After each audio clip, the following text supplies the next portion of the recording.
আসসালামু আলাইকুম এভরিওয়ান, সবাই কেমন আছেন? আশা করি ভালো আছেন। আল্লাহর রহমত আমিও ভালো আছি।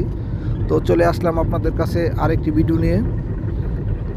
তো ঢাকা টাঙ্গাইল মহাসড়কের রাস্তায় আমার যে ভাইয়েরা আছেন সবাইকে দৃষ্টি আকর্ষণ করব, সবাই সাবধানে গাড়ি চালাবেন। ঢাকা টাঙ্গাইল মহাসড়কে প্রচণ্ড কুয়াশায় বিভিন্ন জায়গায় রোডে অ্যাক্সিডেন্ট হচ্ছে। একটি দুর্ঘটনা সারা জীবনে কান্না। প্রত্যেকটা পরিবারের মা বাবা, ভাই বোন, স্বামী, সন্তান সবাই চেয়ে থাকে যেন তার পরিবারের কর্তা ভালোভাবে তার কাছে ফিরে আসে। ছেলে মেয়েরা বসে থাকে যেন বাবা ফিরে আসে। প্রত্যেকটা মা বাবা চেয়ে থাকে তার ছেলে যেন সুস্থভাবে বাড়ি ফিরে। তো সবাইকে সাবধান বা অনুরোধ করছি, সবাই সাবধানে গাড়ি চালাবেন। ভালো লাগলে চ্যানেলটাকে সাবস্ক্রাইব করবেন, লাইক, সাপোর্ট, কমেন্ট করবেন।